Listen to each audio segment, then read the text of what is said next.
어제 저녁까지 사경회가 있었습니다.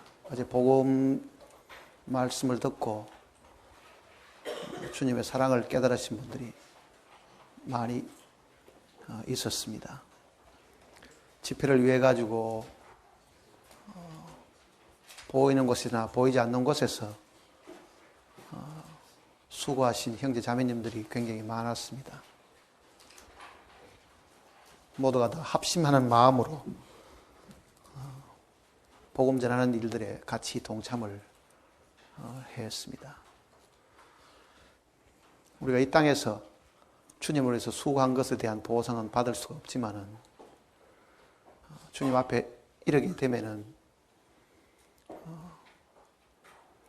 주님을 위해 살았던 모든 길 하나하나를 주님께로부터 품삯으로, 상으로 분명히 받게 될 것입니다. 제가 감사를 드리지 않는다 하더라도 우리 주님께서 다 기억하고 계시기 때문에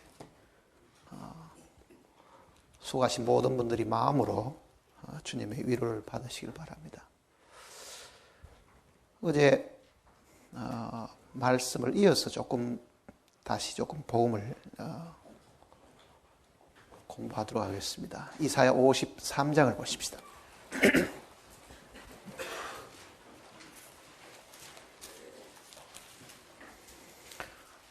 이사야 53장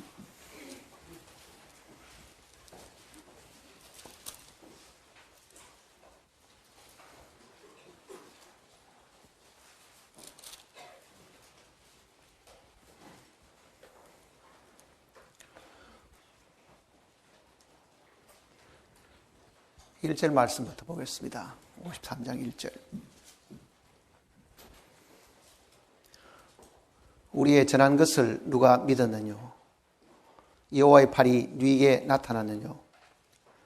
그는 주 앞에서 자라나기를 연한 순 같고 마른 땅에서 나온 줄기 같아서 고운 모양도 없고 풍채도 없은즉 우리의 보기에 흠몰 만한 아름다운 것이 없도다. 그는 멸시를 받아서 사람에게 실어버린 바 되었으며 간구를 많이 겪었으며 질고를 아는 자라. 마치 사람들에게 얼굴을 가리우고 보지 않음을 받은 자 같아서 멸시를 당하였고 우리도 그를 귀히 여기지 아니하였도다. 그는 실로 우리의 질고를 지고 우리의 슬픔을 당하였거늘 우리는 생각하기를 그는 징벌을 받아서 하나님에게 맞으며 고난을 당한다 하였노라. 그가 찔림은 우리의 허물을 인하며 그가 상함은 우리의 죄악을 인함이라. 그가 징계를 받음으로 우리가 평화를 누리고 그가 채찍에 맞음으로 우리가 나음을 입었도다. 우리는 다 양 같아서 그릇 행하여 각기 제 길로 갔거늘 여호와께서는 우리 무리의 죄악을 그에게 담당시키셨도다. 그가 곤욕을 당하여 괴로울 때에도 그 입을 열지 아니하였으며 마치 도수장으로 끌려가는 어린 양과 털 깎는 자 앞에 잠잠한 양같이 그 입을 열지 아니하였도다.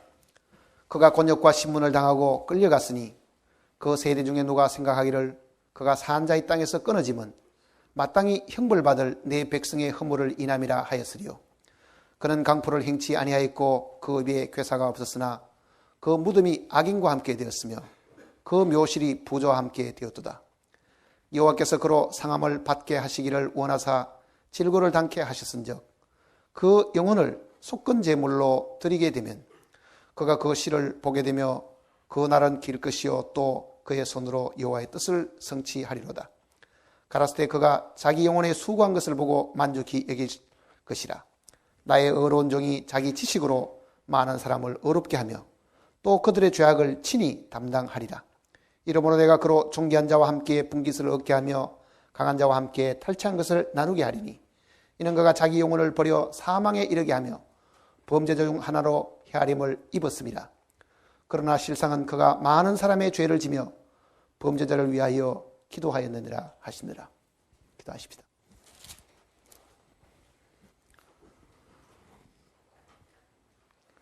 하늘에 계신 우리 아버지시여,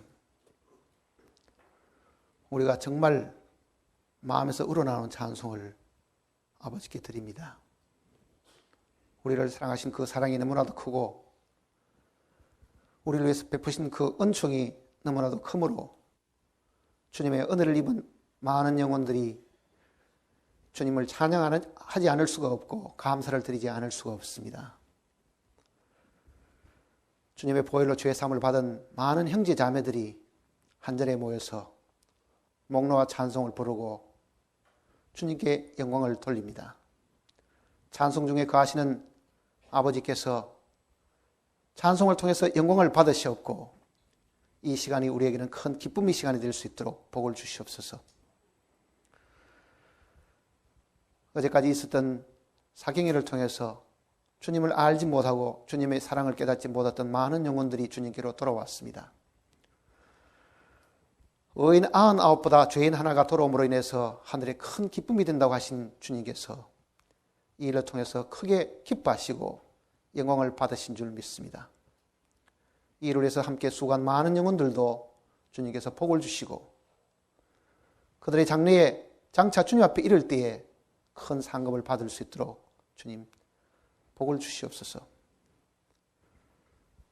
혹시 가운데 아직도 말씀을 듣고도 주님의 사랑을 깨닫지 못한 영혼들이 있으면 주님 그 영혼을 불쌍히 여겨 주시옵소서. 마귀가 우리의 마음을 사로잡고 들은 바 말씀을 우리의 마음속에 빼앗아감으로 인해서 마음의 혼돈과 마음의 여러 가지 어둠의 구름들이 주님의 빛을 가리고 있습니다. 주님께서 그 영혼을 긍휼히 여기시고 정말 마음속에 주님의 말씀을 받아들이고자 하는 간절한 원함을 허락해 주시옵소서. 아무도 거절치 않고 주님께 오는 영혼들을 다 받으시는 주님께서 참으로 오늘 이 가운데 주님을 사모하는 모든 영혼들에게 다시 한번 주님의 빛을 나타내 주심으로 하늘의 주님의 음성을 듣고 하늘의 영광스러운 모습을 바라보는 시간이 되게 인도해 주시옵소서. 이 시간을 통해서 주님께서 크게 영광을 받으시옵고 우리 모두가 함께 기뻐하고 감사하는 시간이 되게 인도하시옵소서. 우리를 사랑하신 우리 주님의 거룩하신 이름으로 간절히 기도드립니다.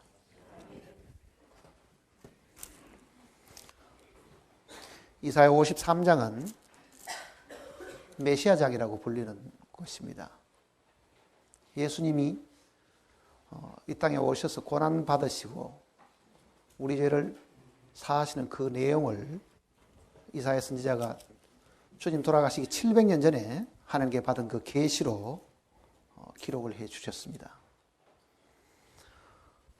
물론 이 말씀이 기록될 때는 이 일이 장차 있을 일들이지만은 이미 이 일은 700년 이후에 예수 그리스도 안에서 다 완성이 되었고 우리는 이미 완성된 그 사실들을 되돌아보면서 이 말씀을 다시 한번 생각해 보려고 합니다.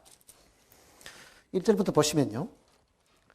우리의 전한 것을 누가 믿었느냐? 여호와의 팔이 누구에게 나타났느냐? 이사야 선지자는 자기를 포함해가지고 주님의 말씀을 전가하는 이 선지자들을 우리라고 지금 이야기를 했습니다. 우리 선지자들이 전하는 이야기를 도대체 누가 믿었느냐? 선지자들의 이야기는 자기들 개인의 이야기가 사실 아닙니다. 하나님께 부탁받은 말씀을 대신 전가하는 사람들인데 우리가 하나님께 부탁받은 그 말씀을 우리가 전하는 것을 누가 믿었느냐? 이렇게 지금 물어보고 있는 겁니다. 오늘 우리는 바로 그 선지자들이 전해준 그 이야기를 듣고 하나님을 믿은 사람들입니다. 옛적의 선지자들로 여러 부분과 여러 모양으로 우리 조상들에게 말씀하신 하나님이 이 모든 날 마지막에 아들로 말씀하셨으니 했습니다. 선지자들이 그 전한 말씀을 문자 그대로 다 이루신 주님이 그 다음 또 말씀을 하셨습니다. 그 내용이 사복음서 내용 속에 상세하게 기록이 되어 있습니다. 예수님은 이 땅에 죽으러 오신 분입니다.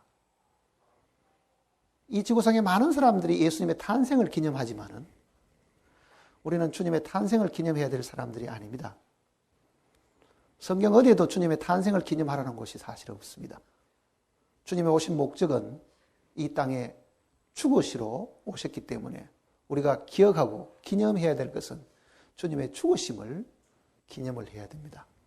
많은 교회들이 크리스마스 때 주님의 탄생을 기념하지만 어쩌면 우리는 매주일 주님이 내 대신 죽으신 그 죽음을 사실 기념해야 될 사람들입니다. 주님 이 땅에 계실 때는요, 병자를 낫게 하실 때나 죽은 사람을 살리실 때나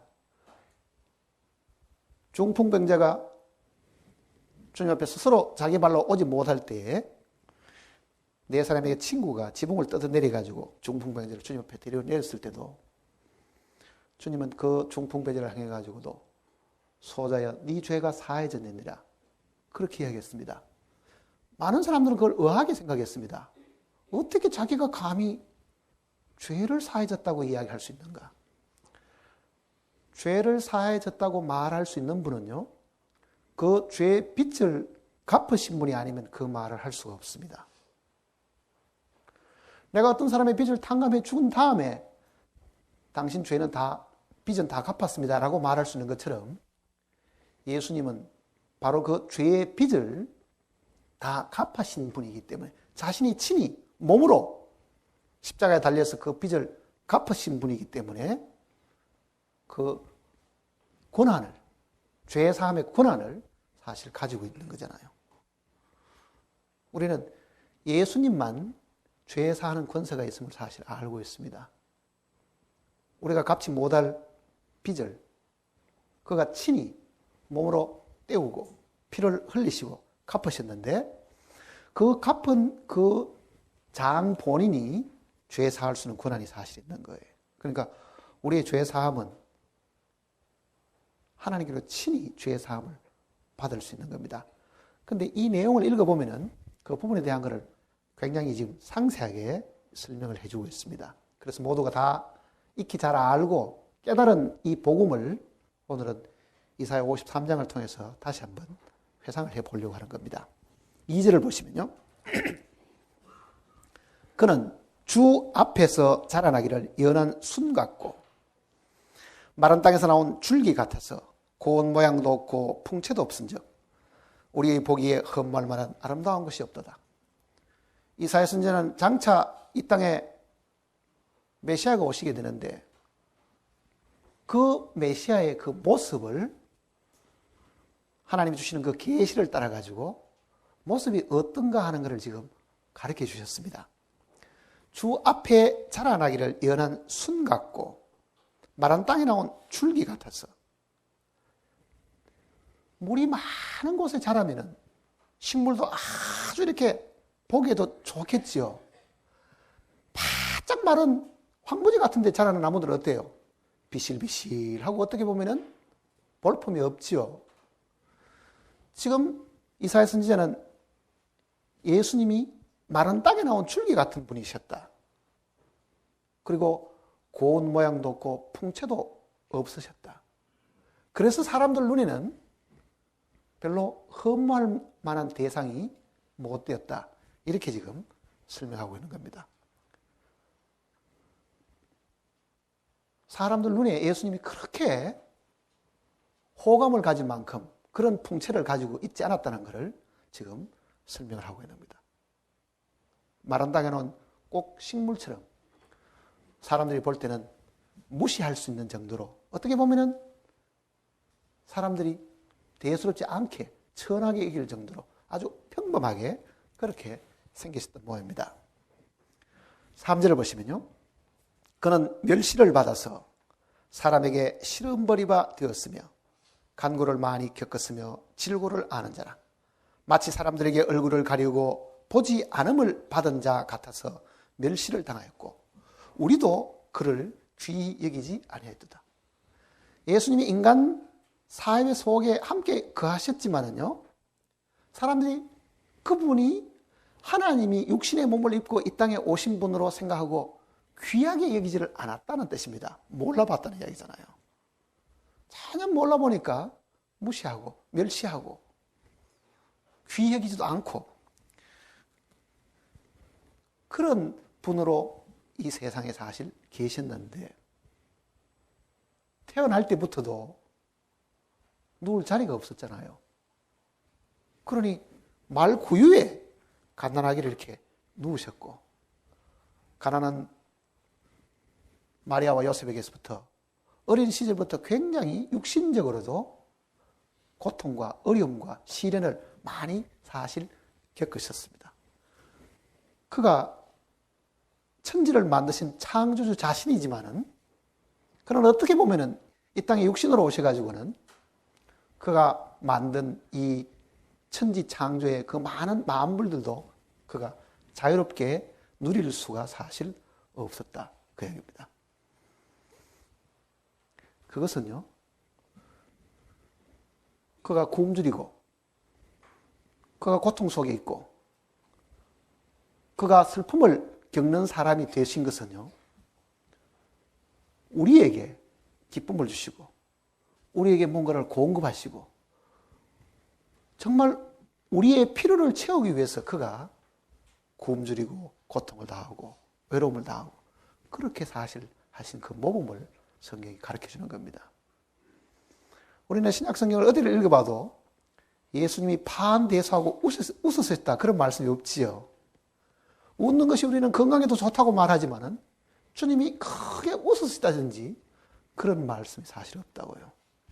그거는 우리 인간이 당하는 고통과 괴로움을 그가 친히 다 경험하시고 눈물을 흘리시는 분이셨잖아요.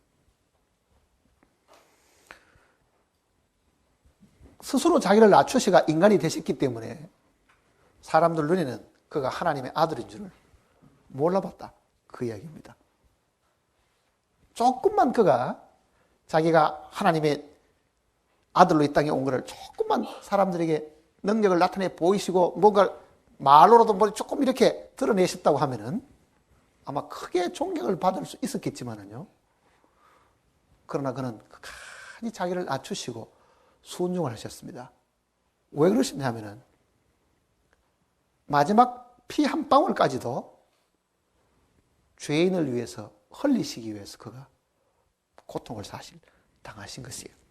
자, 그 다음 4절부터 보시면은 이 땅에 오시고 그 다음에는 오신 그 마지막 목적을 이루시기 위해 가지고 그가 당하신 고통을 지금 설명하고 있는 겁니다.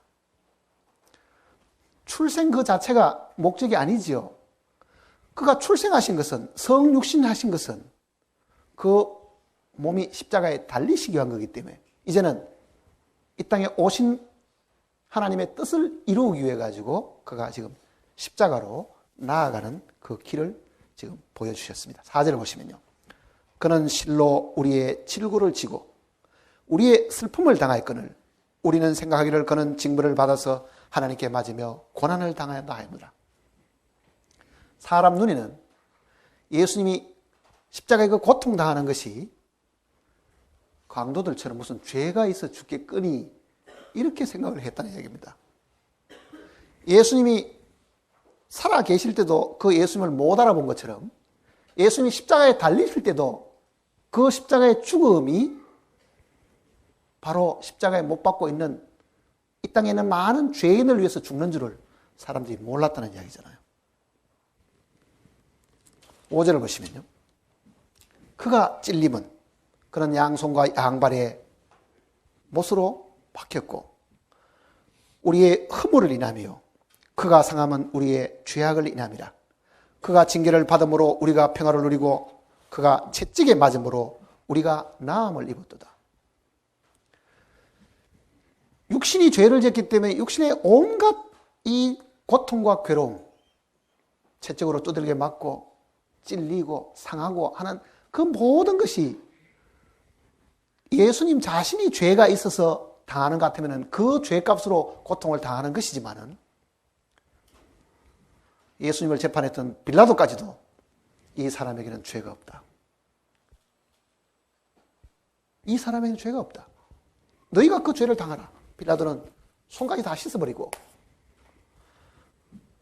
재판하는 빌라도까지도 죄 없다고 말을 했는데 그가 고통을 당하는 그 이유는 이 말씀대로 우리의 허물을 인하고 우리의 죄악을 인함이라. 그 장면을 영어로 만든 걸 한번 보여드릴까요?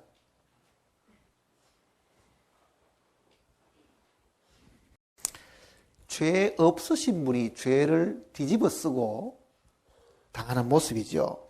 그래서 6절은 이렇게 이야기했습니다. 우리는, 오늘 앉아있는 우리 모두가 다 합니다. 우리는 다 양 같아서 그릇 행하여 각기 제 길로 갔거늘 여호와께서는 우리 무리의 죄악을 그에게 담당시키셨도다. 자, 우리는 성경 말씀을 듣고 배우는 동안에 우리가 죄를 지을 때마다 그 낱낱의 죄는 하나님 앞에 기억된다고 이야기했죠.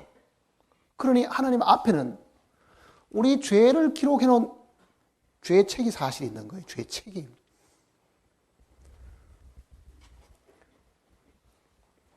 죄책이 하나님 앞에 있는데 하나님이 그 죄의 값을 나에게 받지 않으시고 한 몸을 예비하셨습니다. 죄 없는 몸을 예비하셨습니다. 그분이 하나님께서 이 땅에 보내신 하나님의 아들 예수 그리스도입니다.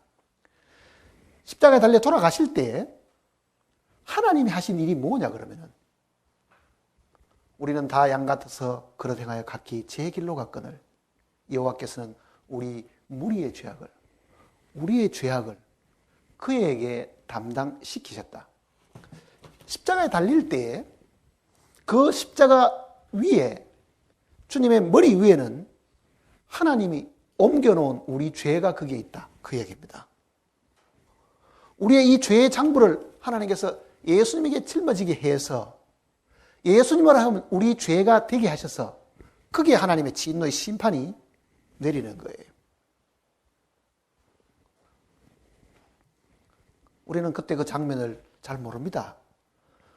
우리가 그걸 요청한 것도 아니고 하나님이 먼저 우리를 사랑하신 그 사랑 때문에 우리의 모든 죄를 그게 담당시켜서 그로 하여금 죄의 형벌을 받게 하신 거예요. 그 다음에 그 결과가 어떻게 나타나는가 한번 보세요. 지금 6절을 다 같이 읽어봅시다. 우리는 다 양 같아서 그릇 행하여 각기 제 길로 갔거늘 여호와께서는 우리 무리의 죄악을 그에게 담당시키셨도다. 친히 나무에 달려 그 몸으로 우리 죄를 담당하신 분이 계시기 때문에 하나님 편에서는 우리 죄를 사할 수 있는 권한이 생기신 거예요. 하나님이 마음 좋아가지고 우리를 용서하시는 것이 아니라 그랬죠. 하나님이 자신이 친히 그 죄를 담당하신 거예요. 자신이. 여러분이 저한테 빚을 졌으면은, 여러분이 저한테 빚을 못 갚으면은, 내가 그거를 손해보고 탕감을 해주면은, 탕감해준 분이 빚을 면제해줄 권한이 있죠. 너 이제 나한테 빚 갚을 필요가 없다. 내가 손해봤으니까. 용서라는 거는요, 용서하는 쪽에 손실이 일어나는 겁니다. 반드시. 하나님이 우리를 용서하실 때는요, 하나님 편에서 손해를 보셨다. 그 뜻입니다. 죄값을 우리가 담당해야 될 거를 하나님이 담당하시다 보니 아들을 이 땅에 보내셔서 죽게 하시니까 결과적으로는 손해는 누가 봤습니까? 하나님 보신 거죠. 내가 빚을 탕감해주면은 그 빚을 내가 따놔야 되니까 탕감해준 사람이 경제적인 손실을 보는 거예요. 그러니 하나님이 우리를 용서하신 것은 손해보고 용서하신 거예요. 손해보고. 그게 사랑입니다. 사랑하시기 때문에 손해를 보잖아요.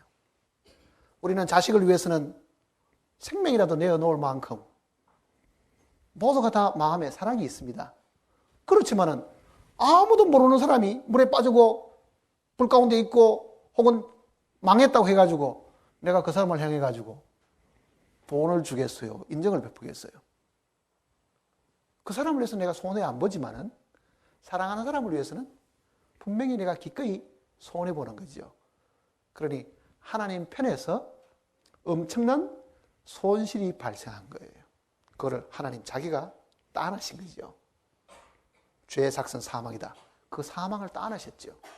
죄에는 분명히 형벌이 따르죠.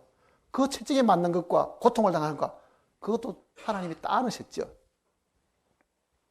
그러니 우리가 얻은 구원은 우리 편에서는 공짜지만은요, 하나님 편에서는 엄청난 손실이 발생한 거예요.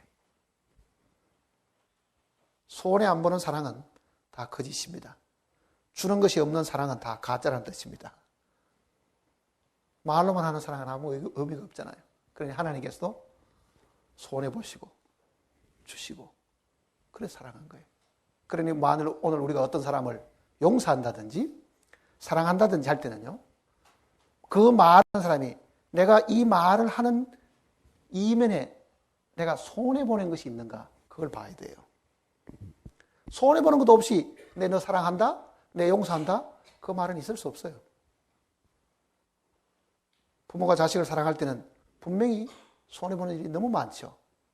그 자식이 아침 일찍부터 밤늦게까지 공부하는데 뒷바라지 해야 되고 먹이고 입히고 다 하는 그 물질적인 것과 마음과 시간과 모든 것을 다 손해보고 있는 것처럼 자기 삶은 살지 않고 부모가 자식을 위해서 사는 것처럼 그게 부모가 사랑하는 겁니다.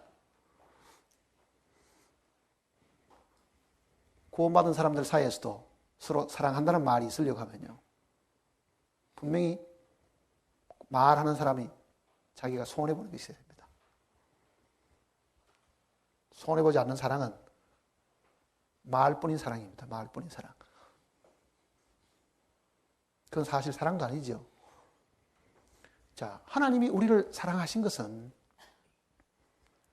엄청난 손해를 보셨는데 천사를 보내가지고도 구원을 하시려고 하면 하실 수 있겠죠. 사실 하나님의 능력이 하나님이기 때문에.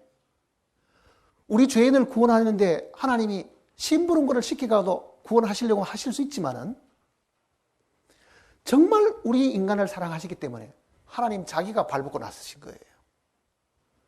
사람도 사람에게 중요한 일을 맡기려고 하면요, 그 일이 중요하면 중요할수록 남을 안 시키고 누가 합니까? 자기가 직접 해야 되는 거예요.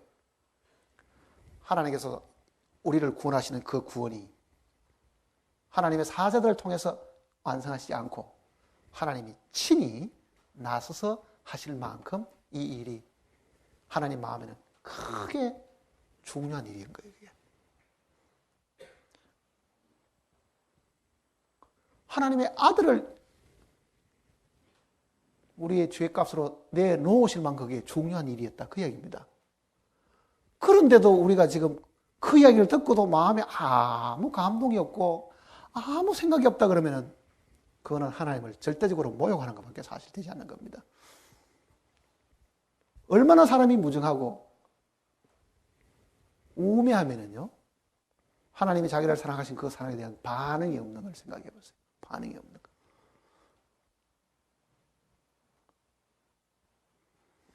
그 다음 또 한번 보세요. 7절, 53장 7절. 그가 곤욕을 당하여 괴로울 때에도 그 입을 열지 아니하였으며 마치 도수장으로 끌려가는 어린 양과 틀 깎는 자 앞에 잠잠한 양같이 그 입을 열지 아니하였도다. 양을 만들어 두신 것은 양의 그 온순함, 반항하지 않는 것,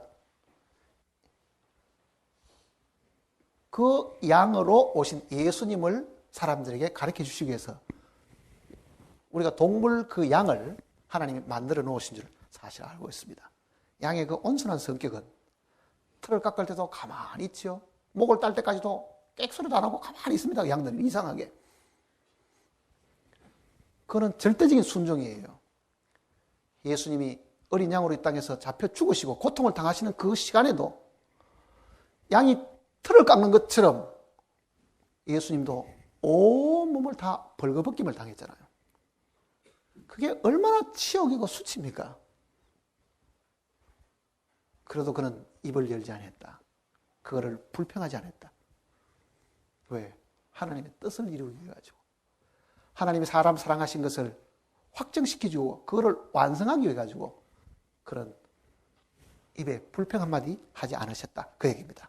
8절에 보면 그가 곤욕과 신문을 당하고 끌려갔으니 그 세대 중에 누가 생각하기를 그는 산자의 땅에서 끊어지면 마땅히 형벌받을 내 백성의 허물이라 하였으리요. 누가 그걸 알았겠습니까? 사실은 예수님이 십자가에 달려 고통을 당하시고 정말 온갖 모욕과 비난과 채찍을 맞고 침을 뱉음을 당하고 조롱당하고 하는 그 상황에 누가 내 백성의 허물 때문에 그렇다, 그걸 누가 사실 알았겠습니까? 그 다음 또 보세요. 그는 강포를 행치 아니하였고 그 입에 괴사가 없었으며 그 무덤이 악인과 함께 되었으며 그 묘실이 부자와 함께 되었다. 700년 전에 이사야 선지자는 그가 죽으시면 그 무덤이 부자와 함께 있다. 누구 무덤입니까? 부자 아리마대 요셉이 무덤을 예수님께 빌려드린 거예요, 사실은.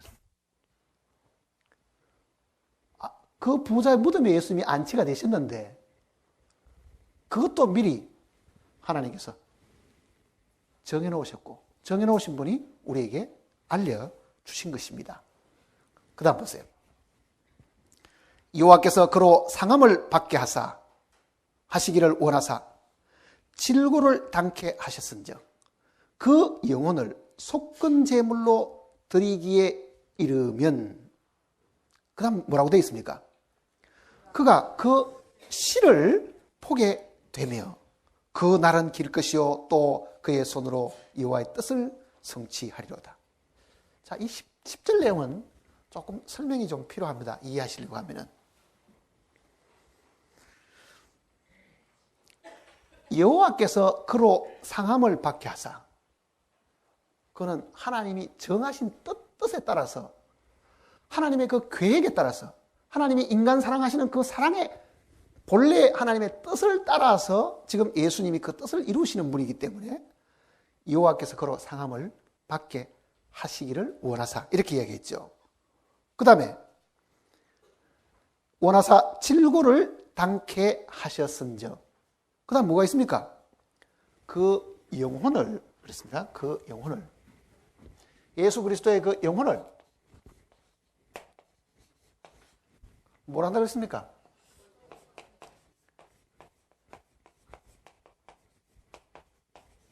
속건제물로 드리시게 되면, 레위기 제사 공부한 거를 여러분들 기억을 하시면은 속건제가 뭔지를 아시게 될 겁니다. 속건제. 레위기의 그 5 제사는 번제와 소제와 화목제, 그 다음에는 속건제, 속죄제 5개가 있죠.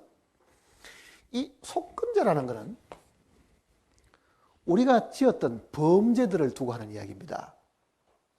우리가 지었던 낱낱의 죄들을 사하는 제사가 속건제예요. 우리 속에 있는 죄성을 처리하는 제사는 속죄제고, 그 죄성으로 인해서 밖으로 드러난 모든 낱낱이의 죄는 성경에 속건제라고 말을 했습니다. 속건제. 자, 물론 주님이 죽으심 속에는 이 5 제사가 다 포함되어 있는데 이사야 선지자는 특별히 지금 그 영혼을 속건제로 드리시게 되면 우리의 지었던 낱낱의 죄들은 죄 짓는 바로 그 순간에 어디로 간다 그랬습니까? 하나님 앞에 다 기록이 된다 그랬죠. 죄의 창부 속에 다 기록이 되죠. 그러니 하나님 앞에 기록된 그 죄들은 우리가 입으로 지은 죄, 우리가 행동으로 지은 죄, 이 모든 죄들이 거기 다 있습니다. 그거를 성경에는 속건죄라고 말하는 거예요. 그 속건죄에 해당하는 그 죄를 하나님 앞에 해결하려고 하면은 이 죄들은, 우리의 낱낱의 하나하나의 죄들은 피로 용서를 받는 거예요. 피로. 왜? 피 흘림이 없은즉 사함이 없느니라. 내가 행동으로 표현한 모든 죄들을 사하는 것을 속건제라고 말하는데, 이 속건제는 죄 없으신 그 피가 있어야만 하나님이 그 피를 보고 용서하시는 거죠. 그러면은 이 속건제를, 영혼을 속건제로 드리시게 되면 그 다음 구절이 뭡니까? 뭐라고 써 있어요? 그가 그 씨를 보게 되며 그랬습니다. 그가 그 씨를 보게 되며. 씨라는, 여기서 말하는 씨라는 건 뭐를 두고 하는 이야기입니까? 사람들도 씨를 봤다 말이 무슨 뜻이에요? 자손을 얻었다 그 뜻이죠. 후손을 얻었다 뜻입니다. 자, 한번 생각해 보세요. 예수님은 장가도 안 가셨는데 육신의 씨를 보신 건 아닌데도 여기는 뭐라고 표현하냐면은 그가 그 영혼을 속건죄로 들이시게 되면은 예수님이 뭐를 본다고요? 자손을 보게 된다. 그렇게 이야기하신 거예요. 예수님이 자손을 본다. 그 말 무슨 뜻인지 이해를 하시겠어요? 예수님이 자기 피로 우리가 지었던 그 모든 일을 다 해결하시고 난 다음에 그가 하실 수 있는 일이 뭐냐? 우리를 자녀로 삼으시는 거예요. 자, 구원을 받는 것은 두 가지 일이 있습니다. 지었던 모든 죄를 해결해 주시고 하나님 자기 생명을 우리 속에 넣어 주시게 되면 우리가 하나님의 뭐가 됩니까? 자녀가 되죠. 그래서 주님의 후손이 생기게 된다. 그 얘기입니다. 후손이 생기게 된다. 그러니 우리는 구원받은 것은 죄사함에 대한 것만 우리가 생각을 하지만은 실제 우리를 죄를 깨끗게 해 주시는 것은 목적이 어디 있습니까? 하나님의 생명을 우리 속에 주시려고 하는데 목적이 사실 있는 거예요. 하나님의 생명을 우리 속에 주셔가지고 우리가 하나님의 생명을 받아서 주님의 자녀가 되게 하시려는데 목적이 있으시다. 그 얘기입니다. 죄 사함 받았다고 하는 많은 사람들도요, 자기가 하나님의 자녀임을, 그리고 하나님의 씨앗이 자기 속에 있음을 모르는 사람들이 많이 있습니다.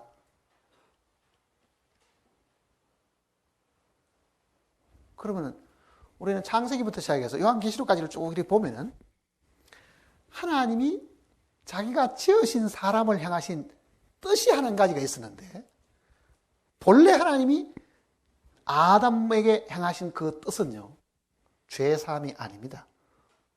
왜냐하면 아담이 처음 지어봤을 때 죄 안 지었잖아요. 그렇죠? 하나님이 자기가 만든 사람을 향하신 최초의 뜻, 그 창조의 목적은, 하나님이 사람을 창조하신 창조의 목적은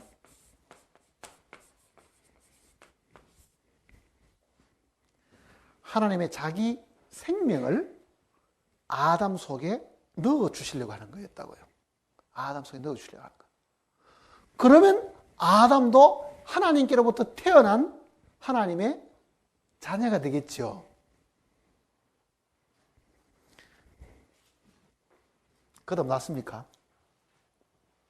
거듭났어요?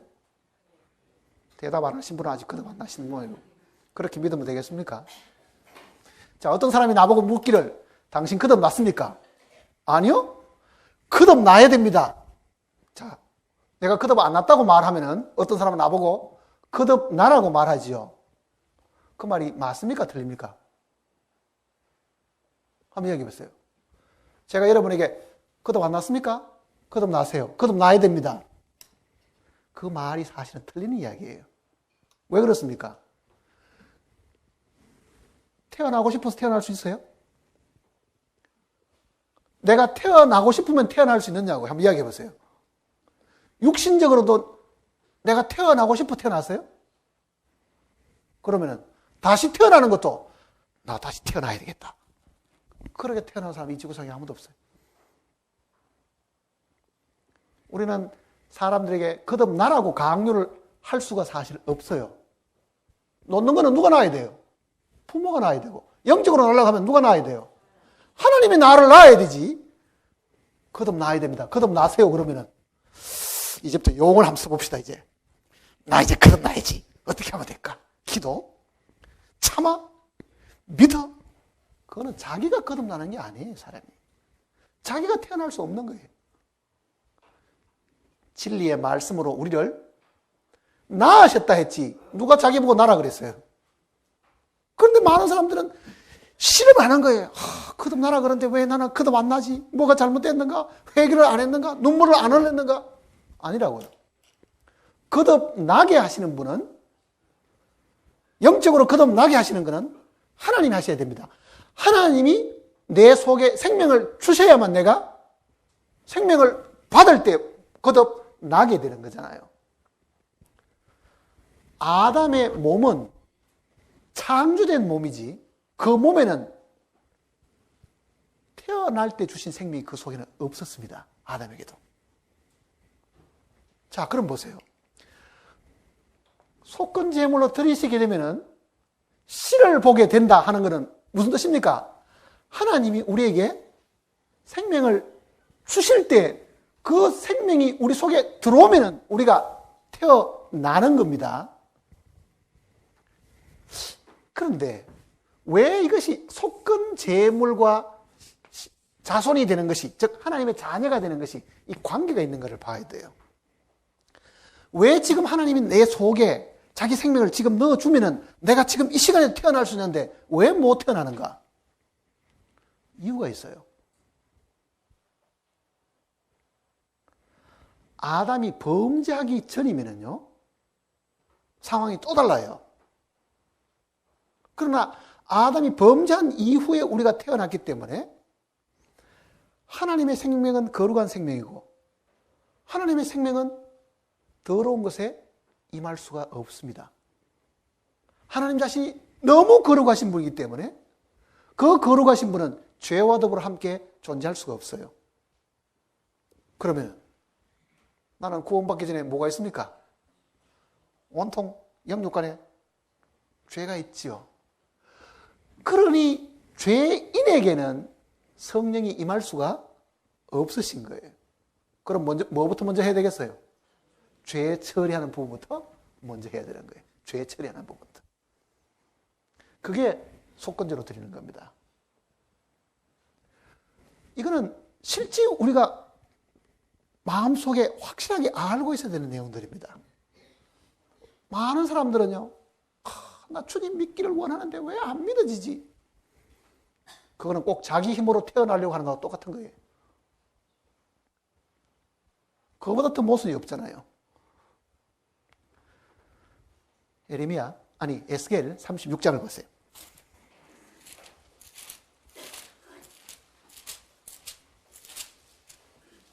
에스겔 36장.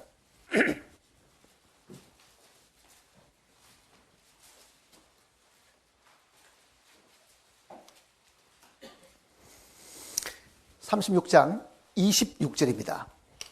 36장 26절.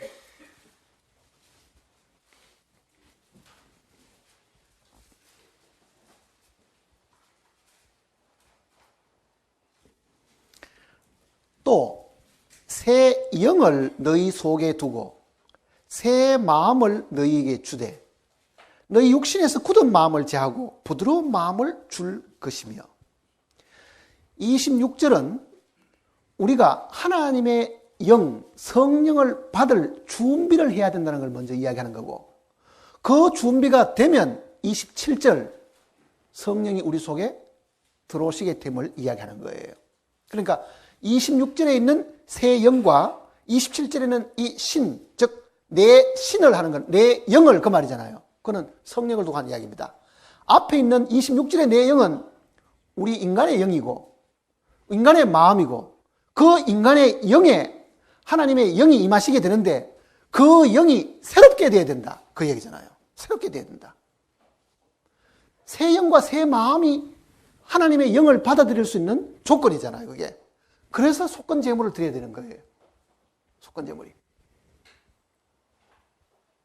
내가 지은 모든 죄가 주님의 보혈로 정함을 입었다는 것을 내가 알아야만 주님의 영이 내 속에 들어올 수 있고 받아들일 수 있는 거잖아요. 그러니 우리가 죄 사함 받은 것을 알 수 있을 때는 언제입니까? 내 영이 깨끗해졌다는 걸 아는 건 언제입니까? 이게 내 안에서 깨끗해진 걸 느낀 게 아니라 하나님 앞에서 내 죄가 사라졌다는 걸 알면은 내 양심도 마음의 평안함을 얻는 거예요. 그때 내가 깨끗해지는 거예요. 하나님 앞에서 내 죄가 예수 그리스도의 십자가에 달려 죽으시고 다 이뤘다고 하시는 그 순간에 하나님 앞에 모든 부분이 다 해결되었지만은 그걸 전해주는 사람이 없고 가르쳐주는 사람이 없으면은 여전히 마음이 어둡고 답답지요. 그러니 복음을 들으면은 하나님 앞에 우리 죄가 순간적으로 다 사라져버렸다. 우리의 모든 죄를 그에게 담당시키셨다. 그 복음을 듣는 순간에 나도 어떻습니까? 내 죄가 이렇게 해결되었었구나. 그게 우리 영이 깨끗함을 입을 때입니다. 영이 실질적으로 우리 개인의 영이 깨끗함을 입을 때. 하나님께서는 2000년 전에 속죄를 해 놓으셨지만은 그 복음을 듣는 그 순간에 내가 마음에 환해지잖아요. 뭔가가. 아, 이제는 하나님이 내 죄의 빚을 다 갚으셨다. 그게 개인에게 죄 사함이 구원으로 나타나는 거잖아요. 2000년에 해놓으신 그 사실을 전해주는 사람이 없고 성경이 없었다고 하면은 우리가 그걸 어떻게 알겠어요? 하나님께서 자기가 하신 그 모든 일을 이 성경 속에 담아가지고 2000년이 오는 이 세월까지 그거를 우리에게 전달해 주셨고 그 성경을 펴고 전할 때 믿고자 하는 사람들이 있으면 성령이 그 마음을 열어가지고 믿게 해 주시고 그 순간에 성령이 그 마음 속에 들어오십니다. 그게 너희가 믿을 때에 성령을 받았느냐 그러잖아요. 믿을 때 성령을 받았느냐. 뭘 믿었습니까? 이미 죄 사해 놓으셨다는 것을 믿었을 때 성령은 우리 속에 들어오셔서 그 성령이 하나님의 무엇입니까? 생명이잖아요. 그러면은 그 순간에 우리가 하나님의 씨가 된 거예요. 씨로 태어난 거죠. 영접하는 자, 곧 그 이름을 믿는 자들에게 하나님의 자녀가 되는 권세를 주셨으니 믿으면 그 이루어진 사실을 받아들일 때 하나님의 씨앗이 성령이 내 속에 들어왔습니다. 그러면 내 영이 그 순간에 어떻게 된다는 얘기입니까? 내 영이 하나님의 씨가 된 거예요. 하나님의 자녀가 되었다. 그래서 자기의 영혼을 속건제로 드리시게 되면 그 얘기입니다. 자기의 영혼을 속건제로 드리시게 되면 이제는 우리의 영과 우리의 마음이 깨끗해져서 하나님, 즉 성령을 내 마음에 받아들일 수 있게 되죠. 27절을 보세요. 이제 26절과 27절 다시 봅시다. 또 새 영을 너희 속에 두고 새 마음을 너희에게 주되 너희 육신에서 굳은 마음을 제하고 부드러운 마음을 줄 것이며 그게 우리의 영혼이 깨끗게 되는 거죠. 그렇게 되면 27절 보세요. 또 내 신을 즉 내 영을 너희 속에 두어 그 성령이 우리 속에 들어오게 된 것은 누가 주신 겁니까? 하나님이 주시죠. 그게 진리의 말씀을 우리를 하나님이 낳으신 거예요. 하나님이 내 속에 하나님의 생명인 영을 주셨습니다. 그래서 우리는 하나님의 자녀가 됩니다. 이거는 우리의 영 속에 일어나는 이야기입니다. 영 속에.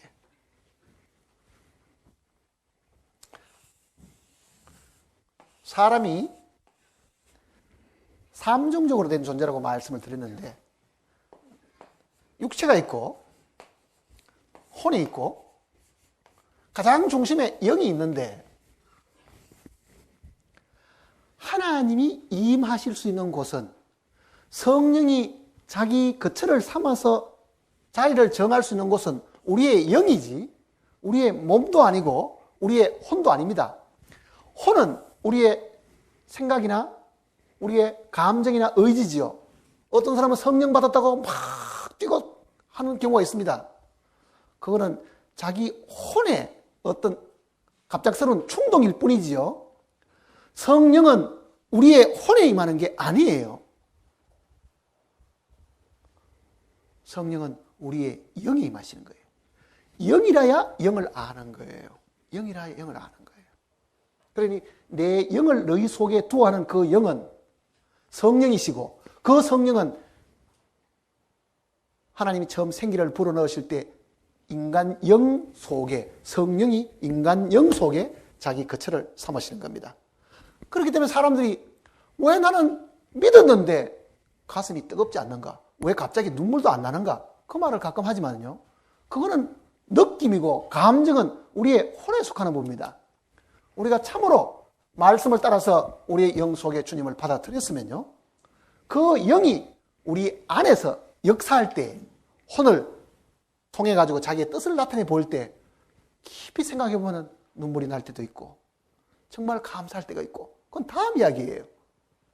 문제는 받아들이는 그때 성령이 우리 속에 들어오셨는데, 그거는 하나님이 내 속에 넣어주신 하나님의 생명입니다. 진리의 말씀으로 우리를 낳았다 그러죠. 그 진리의 말씀을 우리가 들었습니다. 이 복음을 들었지요. 그 복음을 듣고 우리 마음에 빛이 비쳤지요. 그리고 우리 마음에는 아멘, 정말 그렇다. 이제는 주님이 내 모든 죄를 사했다. 그러면 성령은 그 순간에 우리 영에 자기 거처를 정하시게 됩니다. 그 성령을 받은 사람이 하나님의 생명을 받았으니 성경에는 하나님의 씨가 되었다, 하나님의 자녀가 되었다, 이렇게 한 거예요. 내 자녀가 되려면 내 피를 받아야 되잖아요. 내 피는 내 육신의 생명이잖아요. 하나님의 자녀가 되려면 하나님의 생명을 받아야 되는 거예요. 그러니 우리는 죄 사함 받은 것이 최종적인 목적이 아니고, 최종적인 하나님의 목적이 어디 있습니까? 우리로 하여금 하나님의 자녀가 되게 하는 데에 목적이 있는 거예요. 하나님의 자녀가 되게 하는데. 그러니 우리가 믿었을 때 죄 사함도 받고 믿었을 때 성령도 받은 것은 사실은 이게 동시에 일어나는 사건이지만은 사람들은 그거를 잘 모르기 때문에, 어떤 사람은 나는 믿기는 믿었는데 성령이 인침을 받은지 안 받은지 모르겠다. 자기 속에 하나님이 계신지를 잘 모르겠다고 말하는 사람은 이 복음의 빛이 분명치를 않아서 사실 그런 겁니다. 말씀의 이 빛이 분명하게 비치면은 내 속에 주님이 와 계시는구나. 그러니 내가 받은 생명이 하나님의 생명이기 때문에 나는 하나님의 아들이 되었다. 영접하는 자 곧 그 이름을 믿는 자들에게는 하나님의 아들들이 되는 권세를 주셨으니. 킹제임스는 아들들이라고 표현되어 있는데 우리 성경은 자녀라고 표현되어 있지만 더 정확한 번역은 아들들이 되는 권세를 주시니, 그게 더 정확한 번역입니다. 그거는 우리가 육신적으로 남성이냐 여성이냐 그 말이 아니고 하나님의 생명을 그대로 물려받은 아들이 되었다, 그 뜻이에요. 하나님의 아들이 되었다. 자, 우리가 하나님의 아들이 되었습니다. 죄 사함 받은 것은 우리가 하나님의 아들이 되었다는 뜻이에요. 그러니 이제는 길 가더라도 어깨를 좀 쫙 펴고, 예? 이 창조주 하나님의 내가 아들이 되었다. 당당하고 자신있고 활기차고 힘있게 사실 살아야 되는데 꼭 무슨 빗자기가 자기를 따라다니는 사람처럼 아이고 뭐 힘이 없고 먹을 것도 없고 왜 나는 하나님을 믿는데 이렇게 지지도 못 살고 가난한가? 실제 우리가 누릴 수 있는 모든 유업은 하늘에 다 있습니다. 이 땅에 지금 내 손에 가지고 있지 않아도요, 내가 성장한 사람이 되고 주님을 만날 때 내가 누릴 하늘의 그 상속분이 다 있는 거예요. 유명한 재벌이 죽으면서 재산을 남겨놔도 아이가 어릴 때는요, 법정 관리인이 있어서 관리해 주는 것처럼 아직 우리는 그 하나님이 하늘에 신령한 모든 복을 우리에게 다 주셨지만은 우리가 아직도 영이 자라지를 못하고 있는 거예요. 새 생명이 아직 자라지를 못하고 있는 거예요. 그렇다 해서 유산이 없는 게 아니에요. 유언장의 유산을 다 물려받아도 그 아이가 쓰리바 쩔쩔 끌고, 예? 아직도 어릴 때는 저 길거리 가가지고 구운 고구마 하나 사 먹기를 바라고 10원짜리 뭐 과자 하나 사 먹기를 원하는 그 마음이 있는 것처럼, 그렇지만은 실제에 있어서 우리가 믿은 그 순간에 영원하신 하나님의 자녀가 됐습니다. 자식은 아버지 것이 다 자기 겁니다. 안 그렇습니까? 아버지 것이 다 자기 거라고요.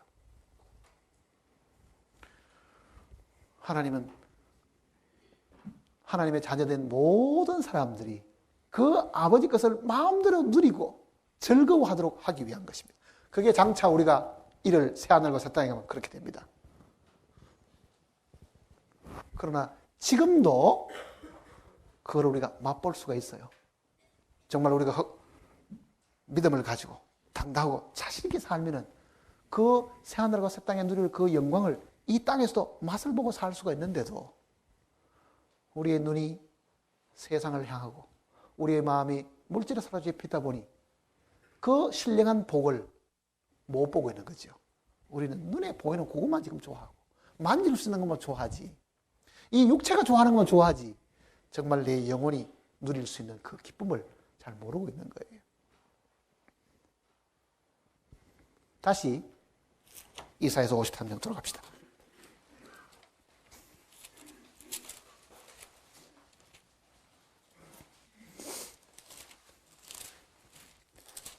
이사야 53장 들어가시면요 10절입니다.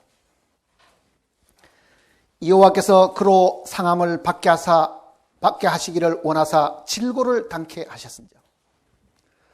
그 영혼을 속건 제물로 드리기에 이르면 그가 그 씨를 보게 되며 그 날은 길 것이요 또 그의 손으로 여호와의 뜻을 성취하리로다.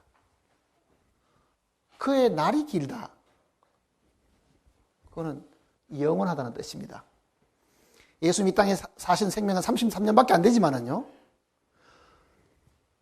그가 부활하셔서 하나님께 얻은 그 새 생명은 영원히 죽지 않는 생명이고, 우리가 하나님께 받은 그 생명도 이제는 영원히 죽지 않는 것입니다.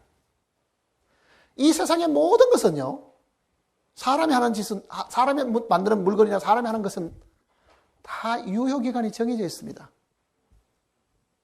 그러나 하나님이 하시는 것은 유효기간이 없어요. 영혼이란 단어는 사람에게 속한 단어가 아닙니다. 영혼이란 단어는 하나님께 속한 단어라고요. 하나님이 나에게 주신 생명은 영원합니다. 낳은 생명은 영원하고, 하나님이 창조하게 만들어낸 생명은 죄 때문에 6, 70년밖에 못 사지만 하나님의 생명 자체가 영원하기 때문에 우리가 받은 생명은 그의 날이 길 것이요 영원하다는 얘기예요. 전도서를 한번 보세요. 전도서.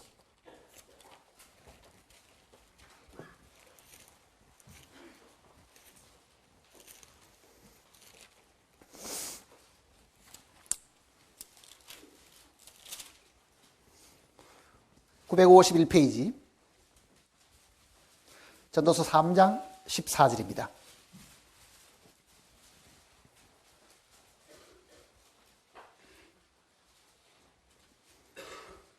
무릇 14절 하나님의 행하시는 것은 영원히 있을 것이라 더할 수도 없고 덜할 수도 없나니 하나님이 이같이 행하시면 사람으로 그 앞에서 경외하게 하려 하심인 줄 내가 알았다. 하나님이 행하시는 것은 영원한 것이다 그러잖아요. 영원한 것이다. 그러니 우리가 받은 생명이 영원하지 않으면 영원한 나라에 들어가서 살 수가 없습니다. 물 속에 살고 있는 생물을 끄집어내가지고 공기 중에 살게 할 수 없지요. 물 속에 있는 것도 생명이 있고 공기 중에 사는 짐승들도 생명이 있지만은요, 환경이 다르기 때문에 물고기는 공기 중에 살 수가 없습니다. 공기 중에 사는 짐승은 물 속에 살 수가 없습니다. 육체를 가진 우리의 이 생명은 영원한 세계에 살 수가 없어요. 지금 이 생명을 영혼 속에 집어넣으면 아마 쭈그러들어 볼 겁니다. 그러니 장차 오는 그 영원한 세계 속에 살 수 있는 생명은 영원한 생명을 받지 않으면 못 산다 그 뜻입니다. 이게 영원한 생명이 있어야 영원하신 하나님과 영원히 살 수 있게 되는 겁니다. 그래서 하나님이 예정해 놓으신 그 영원한 세계가 곧 도래하게 되는데 거기에 들어갈 수 있는 사람, 하나님의 나라에 들어가서 살 수 있는 그 사람들을 지금 불러 모으시잖아요. 지금 생명을 주시가 불러 모으시는 거예요. 그 중에 우리가 부름을 받아가지고 생명을 우리가 받았습니다. 우리가 받은 이 생명이 제대로 발휘를 하려면, 그 능력을 발휘하려고 하면은 그 영원한 세계 속에 당도하는 날, 우리 육신의 목숨이 끝이 나는 그날부터 시작해서 낙원에 이르는 그날로부터, 그리고 주님의 세계가 오는 그 세계 속에서는 빛을 발하게 됩니다. 다시 이사야 53장을 보시면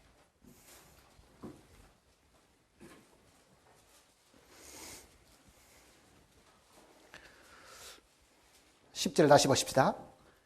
여호와께서 그로 상함을 받게 하시기를 원하사 질고를 당케 하셨은즉 그 영혼을 속건제물로 드리기에 이르면 그가 씨를 볼 것이요.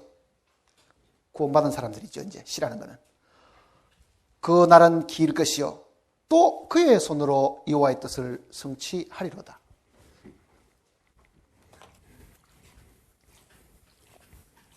요한복음 12장 24절 내용을 보면 예수님이 자신을 하늘에서 내려온 하늘의 미랄로 설명을 하셨습니다. 하늘에서 땅으로 내려온 요 미랄이 하나 있습니다. 미랄.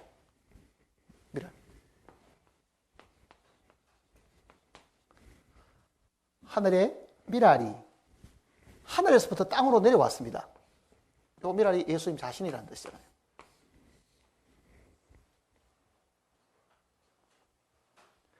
하늘의 미랄이 땅에 떨어져, 자, 땅에 떨어져 하는 것은 성육신 하신 겁니다. 하늘에서 땅으로 내려오신 것은 하늘의 미랄이 땅에 떨어졌습니다. 그러니 예수님이 이 땅에 걸어 다니실 때는 땅에 떨어진 분이 걸어 다니시죠. 하늘에서 내려오셔가지고. 만일 땅에 떨어져가지고 걸어 다니시고 지금까지 계속 걸어 다니시면 어떻게 되느냐? 안 죽으시고. 어떤 일이 생길 것 같아요? 구원 없습니다. 아직도. 아직 구속의 사업이 완성되지 않았는 거예요. 자, 하늘의 미랄이 땅에 떨어져. 그 다음 어떻게 하셨습니까?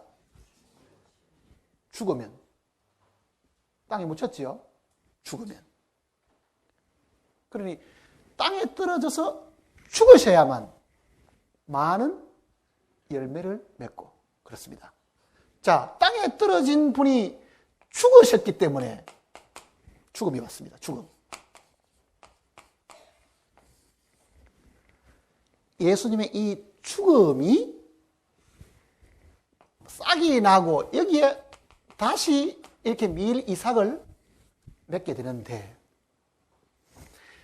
죽음을 통해서도 죽지 않은 것이 부활이라고요. 주님은 3일 만에 다시 부활하셨는데 그 부활하신 것은 이 속에 생명이 이렇게 있었죠. 그 생명이 죽음을 통해서도 안 죽었습니다. 그건 하나님의 생명이기 때문에 그런 거예요. 자, 다시 이야기하면요. 예수님이 하늘에서 내려오실 때에 하나님의 생명을 그 몸에 담고 내려오셨습니다. 이 하늘의 미랄, 여기에 신혼이 있는, 여기에 생명이잖아요, 사실은요. 미랄이 있어도 실제 생명은 여기 붙어 있는 요 신운이 생명이라고요. 신운. 하늘의 미랄 속에 뭘 가지고 오셨습니까? 하나님의 생명을 가지고 내려오신 거예요. 하나님의 생명. 그것이 아담이 먹었어야 하는 생명나무 과실이었다고요. 아담이 만일 그 생명나무 과실을 처음부터 먹었으면 문제가 없었는데 우리에게도 그 아담이 먹지 못했던 그 생명나무 과실을 하나님 자신으로 비유하셨고 그 열매를 예수님으로 이야기하신 거예요. 그러니까 예수님은 아담이 먹지 못했던 하나님의 생명을 그 몸에 가지고, 육신 속에 가지고 이 땅에 오셨습니다. 그러면 그 생명이 밖으로 나오려고 하면 어떻게 해야 돼요? 몸이 터트려져야 되는 거죠. 그게 예수님의 십자가 달려서 죽으신 죽음입니다. 안 터뜨려지면은 하늘 그대로 있고, 그 말입니다. 하늘 그대로 있고. 그러니까 마땅히 예수님은 죽으셔야 되는 거예요. 죽기 위해서 오셨으니까. 성육신 하신 것은 죽으려고, 즉 땅에 묻히려고 사실 오셨으니 그 죽음이 예수님 안에 있는 생명이 나오는 겁니다. 그래서 예수님은 그때부터는 생명을 나누어 줄 수 있는 분이 되신 거예요. 그게 예수님의 부활입니다. 자, 첫사람 아담은 산 영이 되었다 함 같이 마지막 아담은 살려주는 영이 되셨나니, 그러죠? 살려주는 영. 근데 우리말 성경은 이게 살려주는 영 그러면 사람들이 죽은 사람 살려주는 모양이다. 영어는 두 단어를 쓰는데요. 하나는 quickening 하는 단어가 있고, 하나는 life giving 이런 말이 있어요. life giving. 이게 무슨 뜻입니까? 생명을 주는 영이 되셨나니, 이렇게 된 거예요. 첫사람 아담은 산 영이 되었다 한 같이 마지막 아담은 생명을 주시는 영이 되셨다. 언제? 부활하셔가지고, 그 말입니다. 그분이 생명을 주시는 영이 되셨기 때문에 지금 우리가 그 생명을 받을 수 있다, 그 뜻입니다. 그러니 예수님의 부활은 생명 주시는 영이 되신 거예요. 지금도 생명을 주시지요. 자기 영혼을 속건제물로 드려가지고 자기 생명을 나누어 주시는 분이 되셨기 때문에 많은 미랄들이 생깁니다. 이 많은 미랄들이 구원받은 사람들이잖아요. 생명 주시는 영이 되셨다. 우리가 그 생명을 받았습니다. 그래서 우리도 예수님의 생명과 똑같은 생명을 받았으니 여기 있는 생명이나 이삭으로 난 생명은 같습니까? 틀립니까? 똑같잖아요, 이게. 땅 속에 떨어진 이 미랄이나 이 미랄에서 나온 열매의 이 미랄이나 본질적으로 어떻습니까? 똑같지요? 그러니 예수님이 미랄로 죽으셨는데 우리가 받은 생명이나 예수님이 가지고 있는 생명이 어떻다는 얘기입니다. 같다. 그럼 뭐가 됩니까? 형제가 되죠. 우리가 형제간이라는 말은 뭐예요? 아버지 엄마가 같은 분이다, 그 말이잖아요. 그래서 예수님이 제자들 향해 가지고 내 형제들에게 가서 예수님과 같은 형제가 되었다는 것은 하나님이 예수님이 주신 생명과 우리가 받은 생명이 같기 때문에 예수님은 우리를 두고 내 형제에게 가서, 이렇게 내 형제에게 가서, 그리고 형제라 부르기를 부끄러워 아니하시고, 육신이 잘나가지고 생제가 된 게 아닙니다. 이 육신 속에 뭘 받았습니까? 부활의 생명을 받았다, 그 얘기잖아요. 부활의 생명을 받았다. 다시 이사야서 보십시다. 이사야 53장을 보시면요, 11절에 가라사대 그가 자기 영혼에 수고한 것을 보고 만족히 여기실 것이라. 주님이 마지막 십자가에 운명하시면서 다 이루었다. 율법의 그 모든 요구, 범죄하는 그 영혼이 죽으리라. 죽었죠. 피 흘림이 없은즉 사함이 없다. 피 흘리셨죠. 죄에 대한 모든 심판을 받으셨죠. 수액과 고통과 수치와 모든 걸 다 받으셨죠. 그 율법의 모든 요구를 다 이루어드리고 이제는 다 이루었다. 예수님이, 아니 하나님께서 천지 창조하실 때도요, 하나님 보시기에 심히 좋았더라. 하나님 보시기에 심히 좋았더라. 마지막 날 인간을 창조하신 다음에 하나님이 분명히 하나님 보시기에 심히 좋았더라. 사람이 창조된 것을 보고 하나님이 심히 좋았다는 그 하나님께서 자기 영혼에 수고한 것으로 인해 가지고 새 생명이 태어났습니다. 하나님 보시기에 만족했다. 그렇게 얘기했잖아요. 여기도. 자기 영혼에 수고한 것을 보고 만족히 여기실 것이다. 하나님은 우리가 구원받는 걸 보고 굉장히 기뻐하시는 거예요. 너무너무 기뻐하시는 거예요. 구원받는 것은 절대로 어려운 게 아닙니다. 우리를 구원하기 위해서 하나님이 이루신 그 일은 너무너무 어렵고 도저히 사람이 할 수 없는 일이지만은 우리는 공짜로 받잖아요. 아무것도 한 게 없이. 그래서 하나님은 자기가 다 해놓은 것을 그저 공짜로 물 마실 때 갖다 마시는 그 사람이 그 속에 생명이 잉태하는 걸 보고 마치 여섯째 날 인간을 창조하시고 심히 기뻐하신 것처럼 오늘 지금도 예수 그리스도를 믿음으로 새로 태어난 그 사람이 새로 지음받은 사람을 보시고 뭘 하시겠어요? 심히 기뻐하시는 거예요. 그걸 만족해 하신다. 그러잖아요. 만족하신다. 그 다음에 나의 의로운 종이 자기 지식으로 많은 사람을 의롭게 하며 또 그들의 죄악을 친히 담당하리라. 우리는 의롭게 되었습니다. 우리는 하나님 보실 때 이제는 죄인이 아니라 의인이 되었고 의로운 자가 된 거예요. 의롭게 되었다.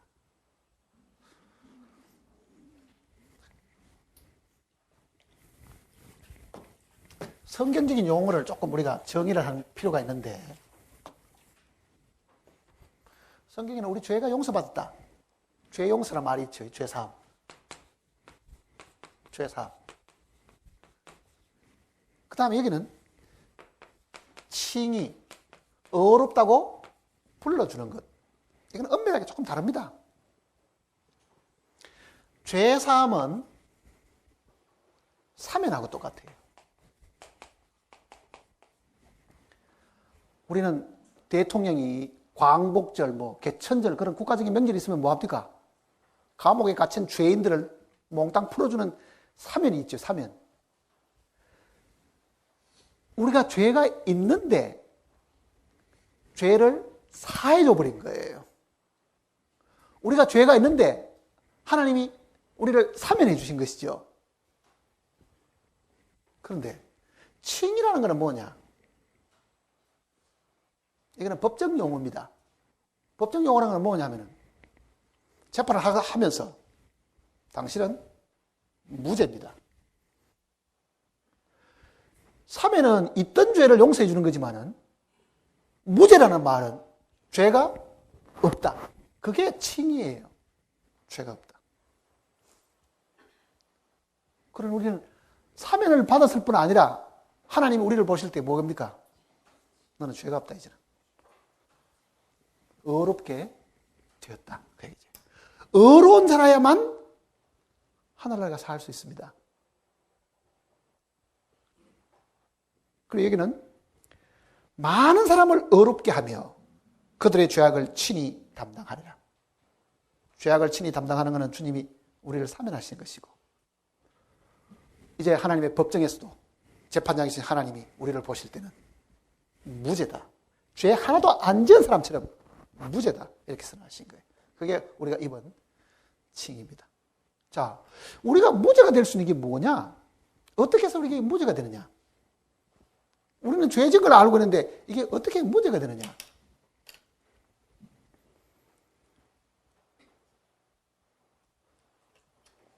죄 없으시면 누굽니까? 예수님 자신이죠. 우리가 받은 생명이 예수님의 생명이면 하나님은 우리를 보실 때 누구를 보신다는 얘기입니까? 예수님을 보시죠.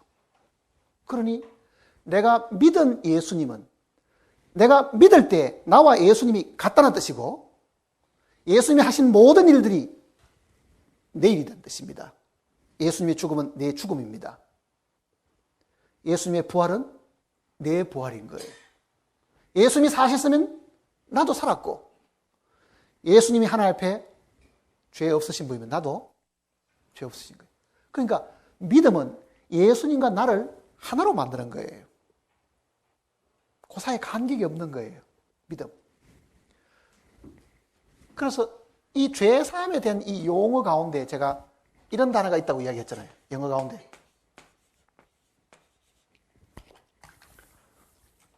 속죄라는 이 단어 중에 redemption 여러 가지 단어 중에 이런 단어가 있습니다. atonement라고 이런데요. atonement. 이거는 합성어입니다. 이게 자세히 보면. 이거는 원이라는 거는 하나라는 뜻이죠. at라는 것은 하나로 만드는, 명사형을 만들어주는 거니까 만드는다. 하나님이 우리 죄를 사하셨다는 말은 하나님과 우리를 하나로 만드셨다. 하나님이 예수님과 우리를 하나로 일치시켜 주셨다. 그러니 하나님이 나를 보실 때는 나를 보는 게 아니라 예수님 믿은 나를 예수님으로 보시니까, 예수님이 피 흘리셨으면 나도 피 흘렸습니다. 보세요. 죄의 삭은 사망이고 피 흘림 없으니까 사함이 없지요. 예수님이 피를 흘리시면 그게 내가 내 죄 때문에 피 흘린 것과 똑같다, 그 얘기입니다. 그게. 그러니 하나님이 나를 예수님과 동일시하니까 나는 의로운 사람입니다. 의로운 사람. 그걸 성경에는 그리스도로 옷을 입었다, 이렇게 해요. 그리스도로 옷을 입었다. 어린 양이 여기 있고 내가 있으면은, 이 내가 만일 어린 양으로 옷을 입으면 내가 의로운 사람이 되는 겁니다. 갈라디아서를 한번 봅시다.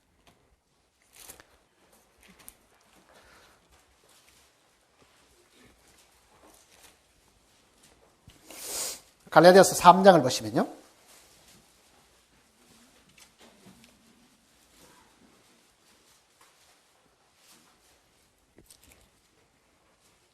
(26절입니다) 3장 26절.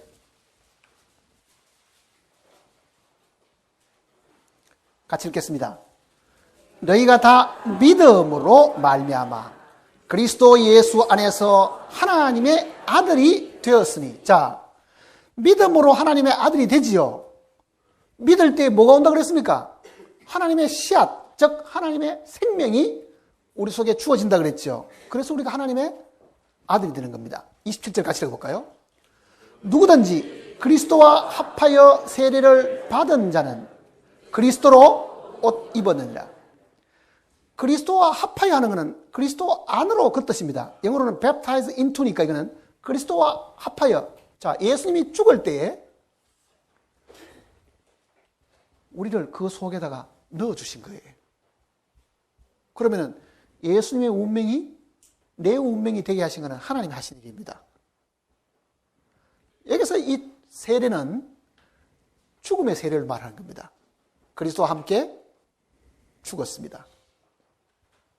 그러면은 예수님 안에 있던 내가 예수님 죽을 때 그 안에서 같이 죽었죠.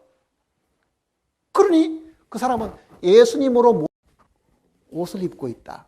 즉 예수님 안에 있다, 그 뜻입니다. 예수님 안에 있다. 그러면은 사람들이 나를 볼 때는 내가 예수님으로 옷 입고 있으면은 내가 뭐로 보인다는 이야기입니까? 예수님으로 보인다, 그 뜻이에요. 하나님이 나를 예수님과 같이 보고 계시는 거예요. 그래서 우리는 예수님이 의로우신 것처럼 우리도 죄 없는 의로운 사람이 되었다. 그게 칭의의 뜻입니다. 칭의.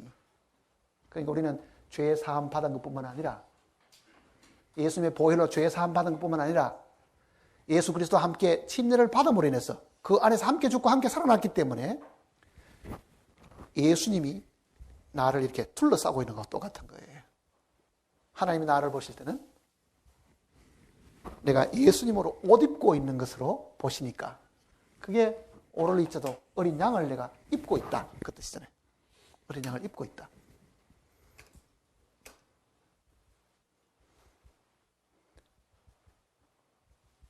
창세기 4장을 한번 보십시다. 창세기 4장.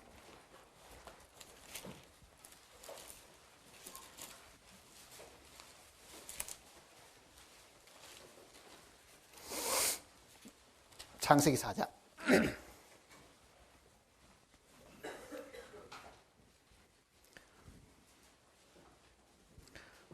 1절부터 보십시다. 4장 1절. 아담이 그 아내 하와 동침함에 하와가 잉태하여 가인을 낳고 이르되 내가 여호와로 말미암아 덕남하였다 하니라. 그가 또 가인의 아우 아벨을 낳았는데 아벨은 양치는 자였고 가인은 농사는 자였더라. 세월이 지난 후에 가인은 땅의 소산으로 제물을 삼아 여호와께 드렸고 아벨은 자기도 양의 첫 새끼와 그 기름으로 드렸더니 여호와께서 아벨과 그 제물은 열납하셨으나 가인과 그 제물은 열납하지 아니하신지라. 자, 이 가인과 아벨을 하나님께서 아담의 이 많은 자녀들 중에 대표적으로 두 사람을 들어서 이야기를 한 거지. 아담의 자녀가 가인, 아벨 세 사람밖에 없다고 생각하면 큰 착각입니다. 분명히 930살까지 자녀를 낳았다고 성경이 분명히 이야기했으니까 많은 자녀들이 사실 있은 거예요. 아담이 낳은 많은 자녀들이. 그런데 가인과 아벨은 이 에덴 동산에서 아담이 추방되고 바깥에 내어 쫓겨가지고 태어난 아들들입니다. 여기서 가인도 나오고 아벨도 나온 거예요. 낙원에서 내어 쫓겼지요? 쫓긴 이 바깥의 땅은 너로 인하여 저주를 받고 그랬습니다. 저주받은 땅에서 이 자녀들이 태어난 거예요. 가인과 아벨은. 자, 그러면은 하나님이 가인은 거절하셨고 아벨은 받으셨다. 이 창세기 4장을 기록해 준 중요한 뜻이 있습니다. 오늘 이 지구상에 하나님께 나오는 이 모든 사람은요, 아예 안 믿는 사람 말고 하나님을 믿는다고 하는 사람은 요 가인과 아벨 요 둘 중에 하나에 속해 있는 거예요. 다 하나님을 섬기고 하나님께 제물을 드리려고 하는 사람이잖아요. 그러니 하나님을 다 믿는다고 하는 사람들이거든요. 자, 이 지구상에 이 에덴 동산 이 사건부터 지금까지 하나님을 외우고 다니는 사람, 하나님께 경배하고 하나님을 섬긴다고 하는 사람이 가인 쪽에 속해 있든지 아벨 쪽에 속해 있든 둘 중에 하나입니다. 그런데 가인도 하나님께 제물을 드렸지만은 거절당했죠. 오늘 이 지구상에 예배당에 다니면서 하나님을 섬기고 봉사하는 많은 사람들 중에도 가인 쪽에 속한 사람은 지옥 갑니다. 신약 성경도 가인의 길에서 행하는 자들 그러잖아요. 가인의 길에서 행하는 자들. 지금도 가인의 길에 서 있는 사람이 있는 거예요. 그러면 도대체 가인이 뭘 잘못했고 아벨은 뭘 잘했는가? 그러니 오늘 하나님 믿는 사람이 이 창세기 4장을 정확히 이해를 하고 있어야 됩니다. 자, 우리는 성경이 가르쳐준 그 이상은 모르니까 성경이 가르친 그 내용을 한번 다시 보세요. 이제 2절을 보시면은 그가 또 가인의 아우 아벨을 낳았는데 아벨은 뭐 하는 사람이라고요? 양치는 자였고, 이 양치는 사람이고 양치기고, 가인은 뭐 합니까? 농사짓는 농부입니다. 아하, 농사짓는 거 다 집어치고 나 내일부터 이제 양치기를 해야 되겠다. 그러면 하나님이 받아주시는 모양이다. 그렇습니까? 아닙니다, 이거는. 그럼 보세요. 농사 짓는 가인하고 양치는 아벨하고 이게 무슨 차이가 있을 것 같아요? 우리가 한 가지 분명히 알아야 될 것이 있습니다. 에덴 동산에서 내어 쫓겼던 이 시기에는요, 양고기를 먹는 시절이 아닙니다. 사람이 짐승을 이 음식으로 먹게 된 것은 노아 홍수 이후에예요. 이 사건이 있고 1600년이 지나고 난 다음에 하나님이 홍수 이후에 산 동물을 식물로 주셨지, 이때는 짐승을 우유를 먹을 때가 아니라고. 이게 그러면 왜 아벨이 양을 쳤겠어요? 뜻이 있죠. 분명히 이거는 목적을 가지고 있을 거예요. 자기가 양고기 먹을 것도 아닌데, 양털 가지고 옷 입을 것도 아닌데 아벨이 양을 쳤다. 여기에 뜻이 있어요. 중요한 뜻이. 자, 보세요. 가인은 농사 짓는 사람인데, 우리 중에도 농사 짓는 분들 들어 계시면 농사 짓는 게 힘듭니까, 안 듭니까? 농사 짓는 만큼 힘든 일이 없습니다. 힘이 들 뿐만 아니라 농사 지어놔도 몇 푼 돼도 안 한다고, 그게. 수가 한 만큼 소득도 안 생기는 거예요. 그러니 다 농촌을 다 떠나버리니까 도시로 다 몰리는 거예요, 지금. 전 세계가 다 그래요. 우리나라만 그런 게 아니고, 전 세계적으로. 어떻게 보면은, 아벨은요, 자기 수고와 땀 흘리고, 자기 노력으로 부지런히 해서 그 노동의 대가를 하나님께 드리고 했으니까, 인간적으로 보면은 가인이 훨씬 더 남자다운 사람입니다. 안 그래요? 최선을 다했죠. 최선을. 땀 흘리고 밤낮으로 농사 짓느라고 힘을 다해가지고 추수된 걸 이제 들고 이제 땅이 저주받았기 때문에 노래가 안 하고는 안 되지요. 저주 안 받았을 땐 저절로 자라지만은. 그러니 어떻게 보면은 가인은 하나님을 섬기려고 할 때 지성으로 열심으로 최선을 다해가지고 한 사람이지 게으른 사람이 아닙니다. 그런데 왜 하나님이 가인은 거절하셨는가? 만일 우리가 성경을 이면적인 걸 우리가 생각을 해보면 이런 걸 생각할 수 있어요. 자, 아담 하와가 쫓겨가지고 이제 에덴 동산 밖에 쫓겨났습니다. 늘 쳐다보는 게 뭘 쳐다보고 있었겠습니까? 그때가 좋았는데 그러겠죠. 그래서 항상 그 마음에는 사모하는 것이 있다 그랬죠. 사모하는 것이. 강이 흐르는 이 내 권인이 있는 마음에 항상 사모하는 게 있는 거예요. 사모할 서자입니다. 에덴 동산을 마음에 두고 있다. 그 뜻이잖아요. 그때가 좋았는데 그런데 아이가 또 태어났습니다. 이 엄마 아빠는 몸에 이상함을 걸치고 있죠. 뭐 걸치고 있습니까? 가죽옷을 떡 입고 있는데 애들이 가만히 보니 이상하죠. 저거는 빨가벗고 있는데 분명히 가인과 아벨이 엄마 아빠에게 물어봤겠어요? 안 물어봤겠어요? 엄마 왜 우리는 그런 거 없어? 이렇게 물어봤을 거예요. 아담 보고도 분명히 물어봤겠죠. 우리도 그런 거 만들어 달라고 이제 우리도 입고 싶다고. 분명히 이 부부가 이 에덴 동산에 있었던 이야기를 자녀에게 했을까 안 했을까요? 저는 분명히 했으리라고 믿습니다. 아담이 아마 이렇게 말했을지 모릅니다. 야, 이게 스토리가 길다. 이게 다 너가 어미 탓이다. 아마 이렇게 말했을지 모릅니다.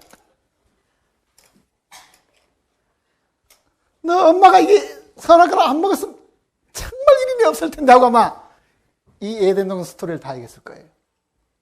그리고 우리는 부끄럽고 창피해가지고 무화과나 옷을 다 입었는데 하나님이 아담아 네 어디냐 부를 때 이게 입은 동 만동하고 버석버석 말라가 다 부서져 보고 그러는 판에 하나님이 내 부끄러움을 가리기 위해서 하나님이 직접 짐승을 잡으시고 이 가죽옷을 지어 입히셨다. 그러니 내 부끄러움을 하나님이 덮어주신 것이다. 그래서 너희도 마찬가지로 이 짐승의 피와 이 가죽옷이 필요하다. 그거를 분명히 이야기했을 겁니다. 그래서 아벨은 양을 치게 된 거예요. 양을 친 이유가 그게 있는 거예요. 하나님께 제물을 드리려고. 가인이 아벨보다 머리가 좋다든지 인물이 잘생겼든지 그런 거 없습니다. 분명히 하나님이 받으신 거는요. 아벨이 성격이 좋아서 받았다. 그러면 하나님도 문제가 있습니다. 하나님도 사람 분별하는 모양이다. 뭐 그럴 거 아니에요. 이 창세기 4장을 해석해 주는 성경이 있습니다. 히브리서 11장을 보세요.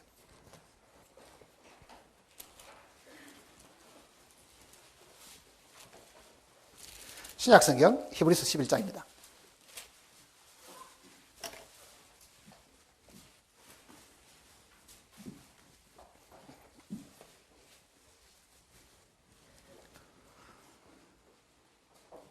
(4절)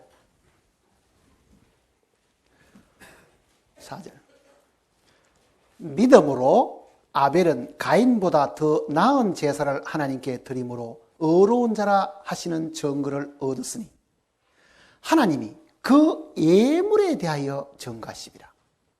뭘 보고 받았다는 이야기입니까?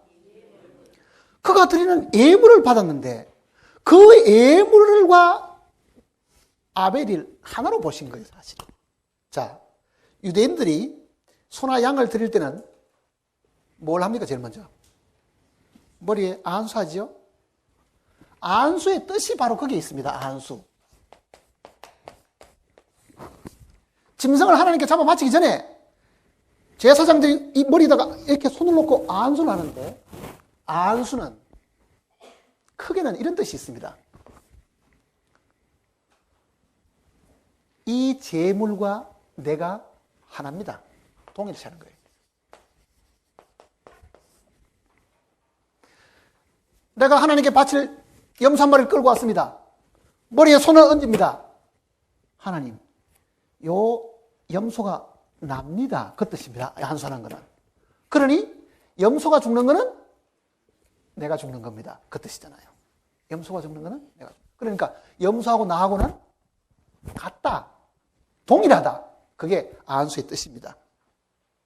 또 하나는 안수하면은 전가하는 뜻이 있습니다. 안수할 때 하나님, 내 죄가 여기로 다 넘어갑니다. 그러니 내 죄는 짐승이 졌으니 짐승이 죽이면은 내 죄는 이미 끝이 났습니다. 그 뜻이 있어요, 그게. 그러면은 아벨이 들고 온 그 예물은 피의 예물이고 생명이 거기 있죠. 그러면 하나님이 이 예물을 받으시는데, 예물을 보고 아벨을 받으셨는데, 아벨과 이 양은 하나가 될 수 있습니다. 왜? 생명이잖아요, 생명. 그런데 가인이 농사 지은 거는 그게 생명이 있습니까, 없습니까? 농산물에는 생명이 없습니다. 피가 없잖아요, 피가. 그러니 피 흘림이 없은즉 사함이 없다고 하는 그 하나님의 뜻을 가인은 저버리고 자기가 노력하고 최선을 다해간 거예요. 최선을 다해가. 그것도 저주받은 땅에서 나온 열매를 들었으니 하나님을 찬양하는 겁니까? 저주받은 열매 잡수라는 뜻입니까?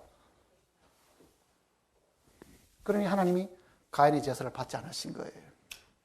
왜? 육에 속한 사람은 하나님을 기쁘시게 할 수 없다는 것을 가인은 몰랐는 거죠. 내 육신이 최선을 다하면 어떻게? 어쨌든 내가 최선을 다하는 그게 왜 나빠? 자기가 육에 속한 사람이라는 걸 몰랐는 거예요. 그러나 땅만 저주받은 게 아니라 땅에서 나오는 모든 음식을 물을 먹었는 이 몸도 저주받은 거예요, 사실은. 오늘 이 땅에 하나님을 믿는 많은 사람이 한쪽은 믿음으로 하나님 앞에 나아가는, 예수 그리스도를 제물로 믿어 나아가는 사람이 있는가 하면은 많은 노력과 수고와 봉사와 희생으로, 교회 무슨 의식으로 그게 참여하는 것 때문에 하나님께 나아가려는 사람이 있습니다.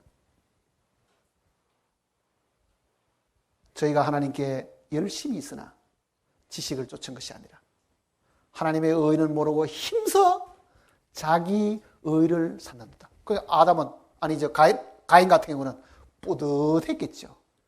내가 이 농사 짓는데 얼마나 땀을 많이 흘리고 아침 일찍부터 일어나서 밤늦게까지 이 고생을 했는데 마음에 뿌듯한 마음으로 하나님 이거 받으십시오. 이렇게 했을 겁니다. 이거 받으십시오. 내 농사 짓는 겁니다. 그러니 오늘 내가 짓고 하나님을 믿는 이 믿음이 100% 예수 그리스도를 의존하는 믿음인지, 아니면은 내 노력과 내 수고를 은근히 쌓아가면서 하나님 앞에 자신을 드러내 보이려고 하는 건지, 그걸 보라는 이야기입니다. 10년, 20년 믿었다고 하는 그걸로 구원받는 게 아닙니다.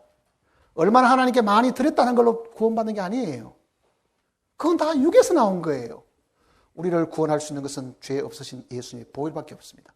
우리는 100% 주님을 의존하지 않는 한 하나님께 받아들이지 않는 거예요. 하나님이 나를 받은 게 아닌 거 뭘 받아요? 내가 믿은 나의 제물 예수 그리스도를 받으신 거예요. 그 제물을 받으시면 그거를 드리는 나도 하나님과 함께 받으시는 것입니다. 다시 이제 이사야서 보십시다.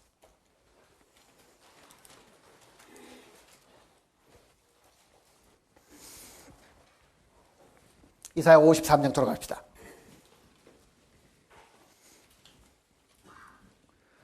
11절입니다. 11절. 가라사대 그가 자기 영혼에 수고한 것을 보고 만족히 여길 것이라. 나의 어려운 종이 자기 지식으로 많은 사람을 어렵게 하며 또 그들의 죄악을 친히 담당하리라. 담당했습니까? 아직도 남아있습니까? 우리의 모든 죄들은요, 하나도 남김없이 다 끝을 냈습니다. 친히 담당하신 것은 역사적인 사실이고 과거의 일입니다. 과거의 일. 히브리서 1장을 한번 보실래요? 히브리서 1장.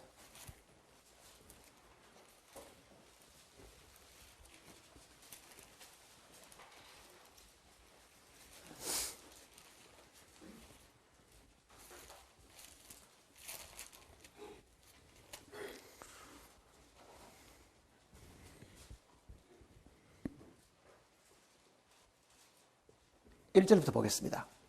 히브리서.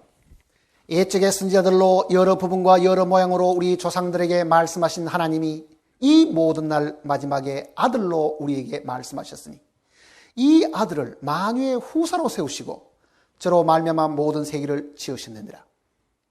3절 같이 읽겠습니다. 이는 하나님의 영광의 광채시요 그 본체의 형상이시라. 그의 능력의 말씀으로 만물을 붙드시고 죄를 정결케 하는 일을 하시고 높은 곳에 계신 위엄의 우편에 앉으십니다. 자, 예수님이 하나님의 본체의 형상이죠. 그거는 예수님이 바로 하나님 자신이라는 이야기입니다. 하나님이 사람의 몸을 입고 이 땅에 오셔가지고 뭘 하셨습니까? 죄를 정결케 하는 일을 하시고 하는 말은 죄를 정결케 하는 일을 하시기 위해서 이 땅에 오셨는데 그 죄를 정결케 하는 일을 하신 후에 그 말입니다. 높은 곳에 계신 위엄의 우편에 앉으시느라.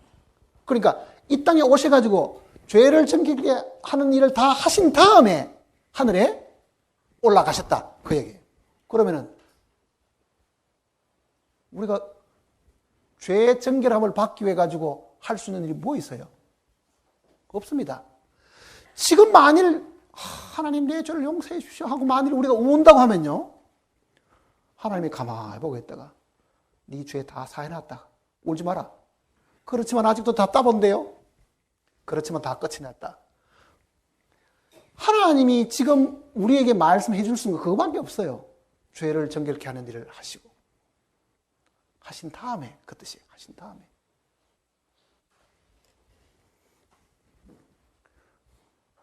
그럼 왜 사람들이 전부 다 모여가지고 통성기도 하고 또 죄 사해달라고 오느냐? 그거는 이 복음의 말씀이 그 마음속에 빛이 비치지 않아서 그런 거예요. 마음이 깜깜하고 아직도 어둡지요? 하늘에서 이루어진 그 사실들 자기가 들은 적도 없지요? 그러니 하나님 앞에 자기 죄가 아직도 그대로 다 있는 줄 알고 그래서 두려운 마음으로 지금도 울면서 기도하는 거예요. 이게. 예수 믿었습니까? 목소리가 적어 보이 덜 믿었으신 거예요.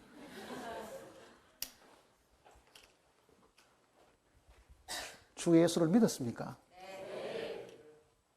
그 믿은 것에 대한 결과는요, 내가 생각하는 것보다 훨씬 더 엄청나요. 믿은 것에 대한 그 결과는. 자, 믿었으면은 예수님이 나와 똑같다고 얘기했잖아요. 그리고 내가 예수님 안에 들어와 있는 겁니다. 내 운명은 내 혼자 구분된 게 아니고 나는 예수님 안에 있는 거예요. 예수님이 다시 오실 때 예수님 안에 있는 우리 생명도 그 속에 같이 있으니까 같이 공중에 같이 오는 거예요, 이제.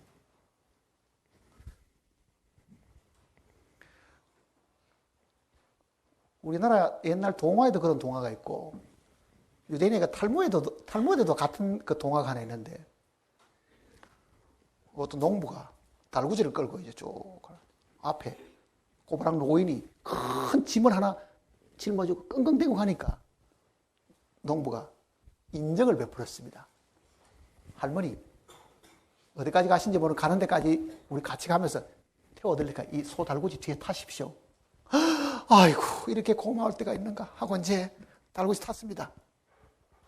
혼자 가는데 뒤에서 휴 끙끙 앓는 소리 나거든. 너무 돌아보니 할머니가 심 보따리를 이고 끙끙 무거워가지고 이러고 앉아있는 거예요.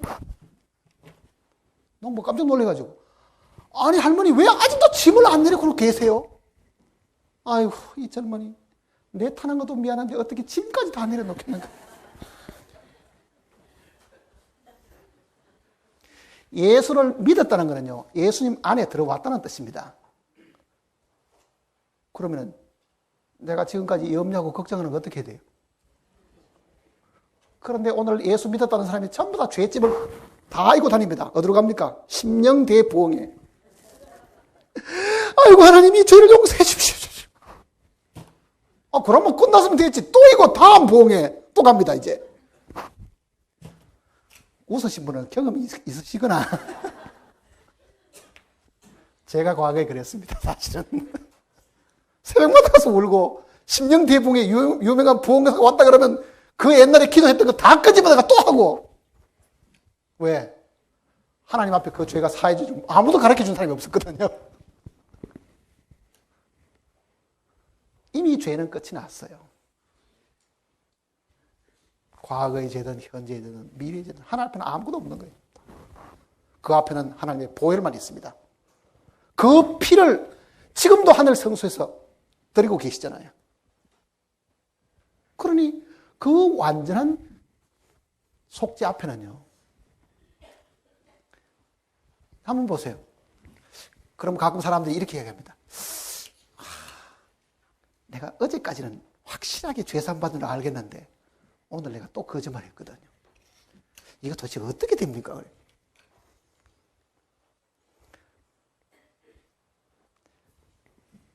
어떤 아이가 있는데 버릇이 아주 고약한 아이가 하나 있습니다. 우리 집 아이가 그런 아이가 있다고 가정해봤어요. 엄마가 돈도 안 줬는데 옆에 가게가 만날 지 먹고 싶은 거 훔쳐옵니다. 이제 지는 훔친 건지는 모르죠. 무조건 이제 가져옵니다. 가져가지고 먹어보고. 전방 주인이 가만히 보면 이놈이 어리가 때리지는 못하겠고 누구 보고 이야기해야 되겠어요? 내 찾아오겠죠 이제. 이 아이가 우리 집에 살 들어오면은 지 먹고 싶은 거 또 가져보고 또 먹고 싶은 거 가져오고 돈 내놓으셔야 돼 돈. 자 부모 된 사람은 야 이놈아 너 훔치지 마라. 애가 뭐 훔치는 건지 뭔지도 모르고 지 눈에 띄는 걸 갖다 먹어보니까 연구를 했습니다. 이럴 게 아니고 돈보따리를 들고 간 거예요. 큰 돈을 들고 가가지고 아줌마 이 돈 받으세요. 애가 얼마나 치 먹든지 이 돈에서 다 지혜부세요. 이제 돈을 맡겨두고 난 다음에 그 아이가 가져오면 도둑이 됩니까 안 됩니까? 하나님 앞에 우리 죄가 그렇게 된 거예요. 지금은 보혈이 그 앞에 있기 때문에 지금 우리의 허물은 그 보혈 안에서 다 끝이 나버린 거예요. 그러면 우리가 할 일은 뭐냐? 그 아이가 뭐라 그래서 엄마 나 오늘 옆에 가서 아이스크림 가져와서 그걸로 끝이라. 그러면 어머니 생각 속에는 그래 갖다 놓은 돈에서 얼마나 빠져나가겠구나 그 생각할 거 아니에요. 지금 하나님의 보혈이 하늘에 지금 들여지고 있는 거는 그 이후의 죄들도 그 속에는 다 끝이라고 없는 거예요. 그게 몽땅다. 그러니까 구원받기 전의 죄는 죄인의 죄지만은요 구원받고 난 이후의 죄는 하나님의 아들의 허물이기 때문에 그 허물을 지금도 하늘 성소에서 대신 강구하시는 분이 있습니다. 그런 염려 안 하셔도 돼요. 이제. 그게 영원한 속죄입니다. 영원한 속죄. 사람은 60년, 70년 살지만은 하나님은 영원 속에 계시고 그 영원이라는 것은 늘 현재예요. 늘 현재.